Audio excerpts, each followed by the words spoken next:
behalf of BBMFI, I just want to join Pastor John in welcoming everybody that is here. And we trust that today the Lord will bless us. We read in the scripture of Martha, the sister of Mary, doing what Jesus commanded, that is sitting at the feet of Jesus and just learning the word. And so that is also what we seek to do, to sit at the feet of the Lord, and He blesses us and enriches our lives in His word. So BBMFI is glad to do this and be a part of this. So we are going to get straight into the topic today that is at hand. I'm going to share my screen just now as we speak. As has been said just a moment ago, today we are talking on the principles of Christian liberty. Principles of Christian liberty. Now, as we also do each time, I like to start with why should we study this subject, right? Out of whatever number of possible subjects that we could study. It is an important subject in the scripture. And why I say that is 3 out of the 16 chapters of 1 Corinthians are devoted exclusively to this subject, right? And the entire chapter of Romans chapter 14 is based on the subject of Christian liberty. So that is 4 chapters in the New Testament. That is almost 20% or somewhere there of the entire 1 Corinthians, 3 chapters, chapter 8, chapter 9, and chapter 10. So I believe you would agree with me that if God, who is so judicious and very calculative in what He does, if He gives 3 chapters of one book to a subject and a whole chapter of another to the same subject, we will do good to pay attention to such a subject. Now, our objective is to show that the matters of Christian liberty requires careful attention of the scripture. That's what we want to show, that it should be handled in ways that are pleasing to God. The subject of Christian liberty, that is. All right, that's what we want to show today as we study this. And so let's start with some definitions definition of terms. The word liberty itself, just abbreviated definition here. Number 1, the state of being free within the society from oppressive restrictions, and it could be restrictions from any perspective, but the state of being free from some restrictions. And secondly, liberty also refers to the power or scope to act as one pleases, to make choices. You are at liberty to do this, to decide one way or the other. So that's the general understanding of the word liberty. Now, when we talk about Christian liberty, there is a term also that usually will come in, and that is what is termed gray area issues. All right? These are issues that are not decisively or specifically mentioned in the Bible, but they are part of our everyday Christian life, over which decisions are to be made. So when we come to, when you put both words together, okay, so the liberty or the freedom that the Christian has to make certain decisions that will still be spiritually correct, even though those subject matters may not be specifically or directly mentioned in the scripture. So those are the things we're talking about here. Example include music. What kind of music can I listen to? Well, you should listen to Christian music. But can I listen to something that is not Christian or something that is just morally neutral or things like that? What kind of movies should I watch? Should Christians even watch movies at all in the first place? We may not be able to go to any verse in the scripture that says you should watch a movie or you shouldn't, but it's part of the fabric of our society. Social events. Can I attend a party? Maybe it's by a Christian brother or sister, but it's late at night, or the way or where it's going to be held. Should a Christian go there? Dressing, fashion for women. Okay, well, maybe this is talked about in the scripture, but that is not talked about in the scripture. And there are other situational, ethic matters that increasingly they are becoming part of our lives. So that's what we mean by gray area issues, that sometimes one will say it's neither black or white, but we still have to make the right decisions as Christians. Okay, so and I'm sure all of these apply to all of us. We have thought about this one time or the other, or somebody has asked you, or somebody will ask you, can a Christian do this? And you give an answer, but then you have to back up your answer, or you might say, oh, it's my personal preference. Well, what if your preference is not scriptural? All right, so that's to get you an idea of what we're talking about here. Now, let's clarify some terms, because I believe when we talk about Christian subjects, a lot of times there are some premises that may actually be incorrect, like some words that may not be interpreted the same way across the board, but yet we all use the words thinking they mean the same thing. All right. So the first definition of liberty there, remember I said, is being unrestricted or being free from restriction. It suggests previous restriction. When we say liberty, then it suggests that there's some kind of previous restriction or limitation or bondage. All right. And so one appropriate question then is, when we talk about Christian liberty, from what restriction or limitation or bondage are today's Christians being freed? Okay, we have to bring that question in. So the moment, because when we talk to people, or when you being questioned by people, the phrase Christian liberty, this has to do with liberty. We have to pause and say, well, liberty from what? What was previously restricted that you are now being free from? That's a legitimate question. Okay, so that question then indicates that liberty, in Christian liberty, must be taken in context. We cannot use it anyhow. All right, and so let's do that. Contextually in the scripture, the word liberty firstly refers to liberation from the restrictions of the Old Testament Mosaic law, okay, which was enforced to the Jews under Judaism. That is very important to set the basis for our discussion. All right. The New Testament Jewish believers who are once under the strict dietary and ceremonial restrictions of the Mosaic law were now to live free of those restrictions and ordinances. Okay. The things to which those rites and the codes and the ceremonies were representing or illustrating, those things were now realized and fulfilled in Christ. So when Paul now writes 1 Corinthians chapter 8, chapter 9, chapter 10, and Romans 14, part of it, particularly Romans chapter 14, is talking to people that were once under the restrictions of the Mosaic law, and then helping them to see how all of that works now when they are now in Christ and they are free from those things. So as for the New Testament Gentile believers like you and me, we had no dietary or ceremonial restrictions prior to coming to Christ.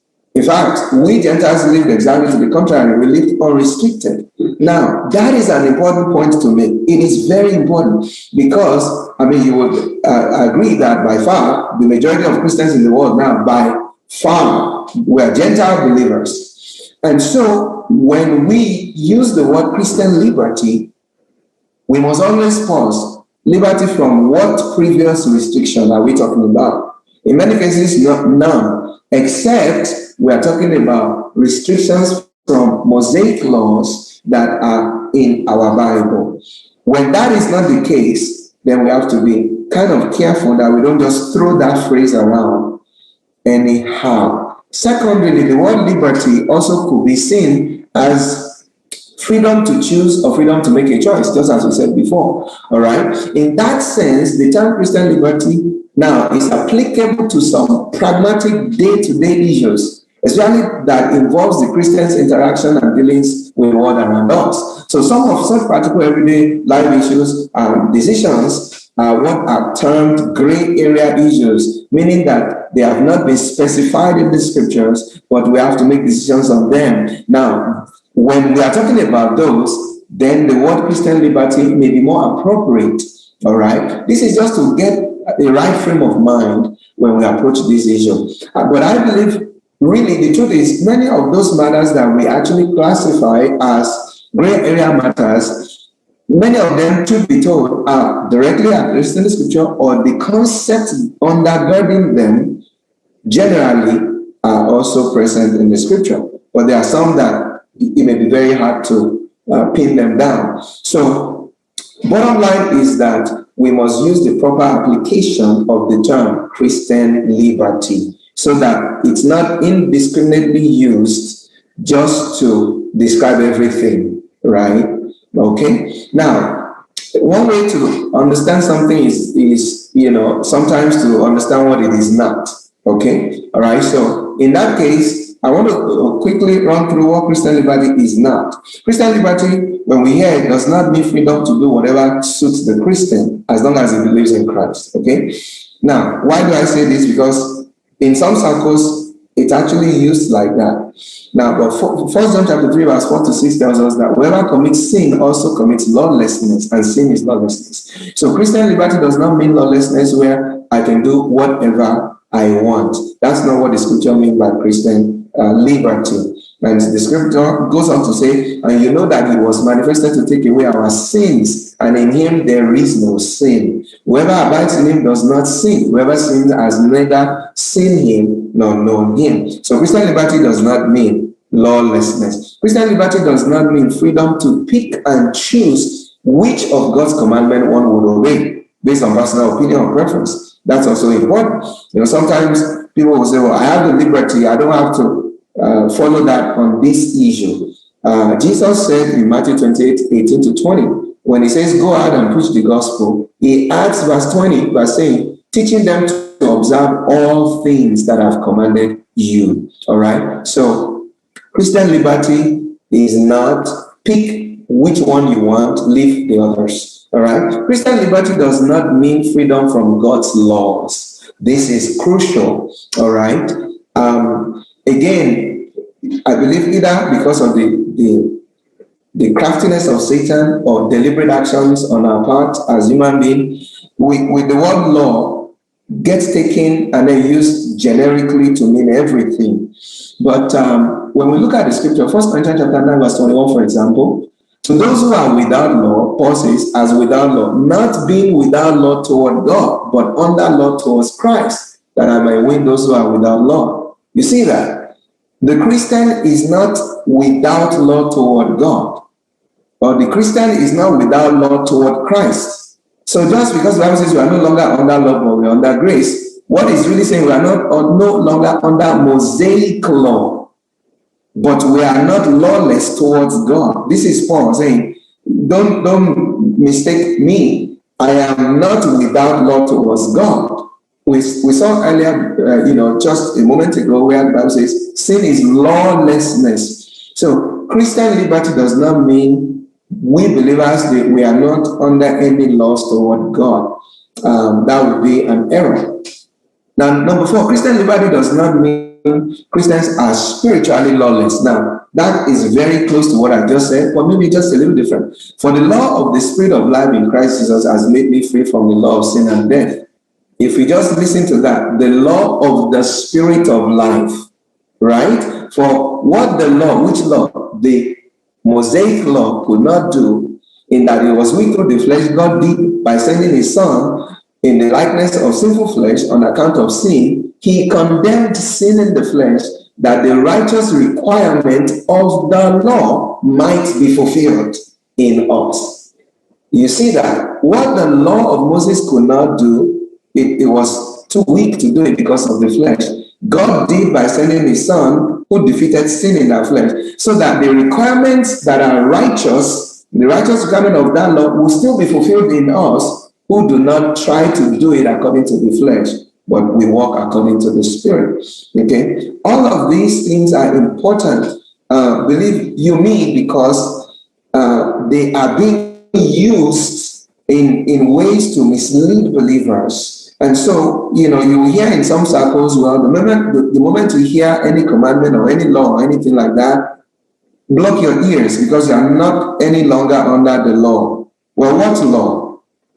All right? It's as if you don't even have any law from Jesus. There is no commandment from the Lord.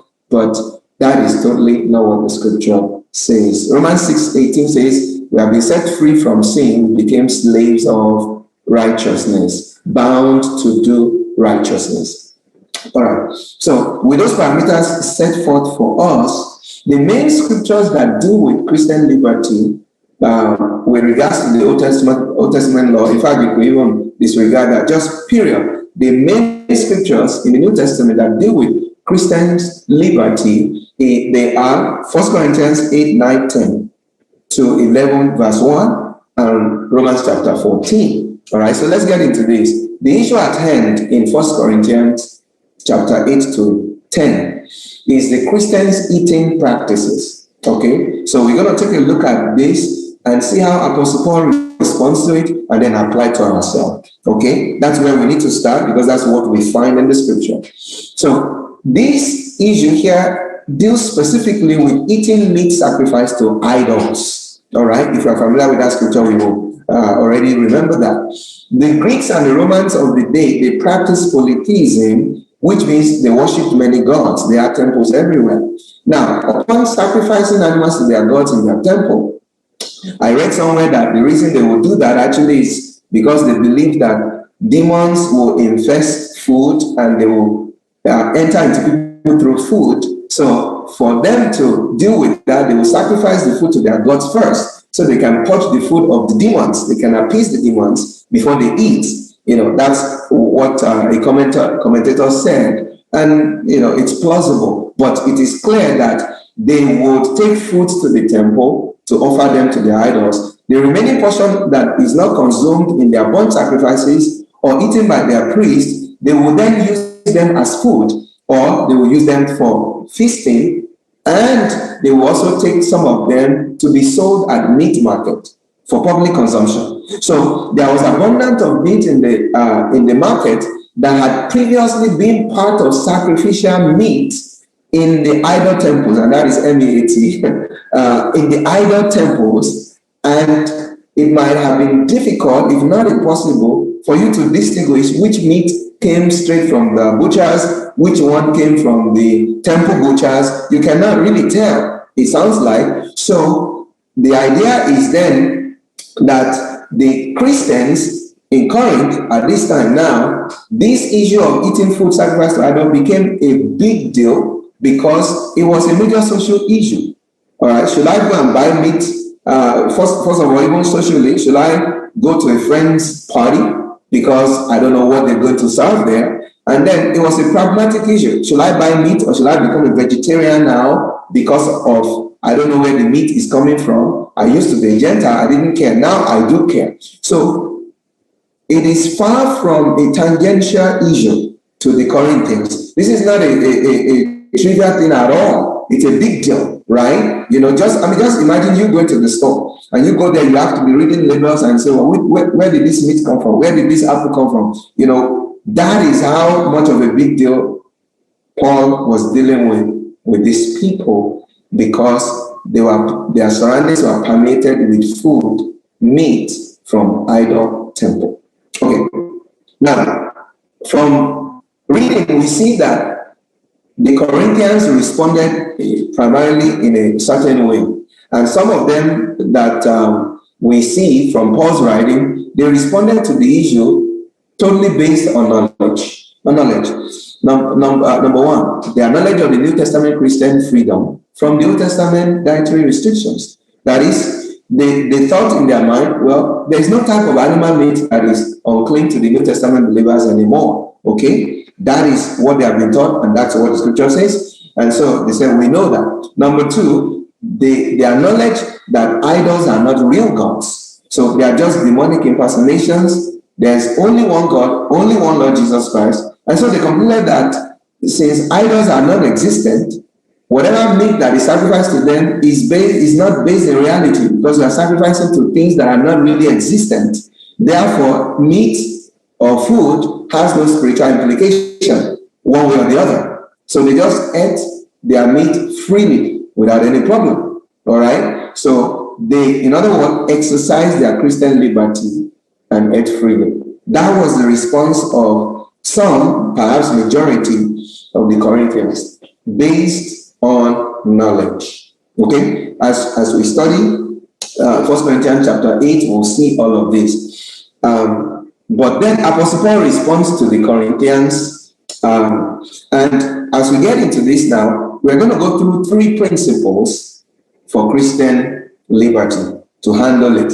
One of the principles that shows up in Apostle Paul, number 1, is the principle of responsibility to the conscience of others. Let's pay attention. The principle of responsibility to the conscience of others. All right, so I say others' consideration. Paul says, number 1, you are factually correct. Your knowledge is correct. All right, Paul affirms in verse 4, 1 Corinthians 8. It reads, therefore, concerning eating of things offered to idols, we know that an idol is nothing in the world, and that there is no other God but one. For even if there are so-called gods, whether in heaven or on earth, as there are many gods and many lords, yet for us believers there is one God. All right, the Father of whom are all things, and we for him, and one Lord Jesus, through whom are all things, and through whom we live. So Apostle Paul says, you guys are correct. Idols are not real. They are demonic deceptions. There's only one God. There's only one Lord Jesus Christ. Check mark. You are correct. Then he moves on to tell them the matter, however, is beyond knowledge alone. Love must be involved in their response. Verse 1 to 3. Now concerning things offered to idols, we know that we all have knowledge. Knowledge puffs up, but love edifies. And if anyone thinks that he knows anything, he knows nothing yet as he ought to know. But if anyone loves God, this one is known by him. I'll read 1 Corinthians 14:15 as well. Romans 14:15 on the same subject. Yet if your brother is grieved because of your food, you are no longer walking in love. Do not destroy with your food the one whom Christ died. Here Apostle Paul now says, your fact may be correct, but your action may be counterproductive. That is the next thing Paul says. You are right. Idols are nothing. There's only one God. We're not even limited by what we could eat or what we could not eat anymore as New Testament believers. Correct facts, but it does not mean the actions are correct. All right, so let's just follow the thoughts of Apostle Paul towards these people.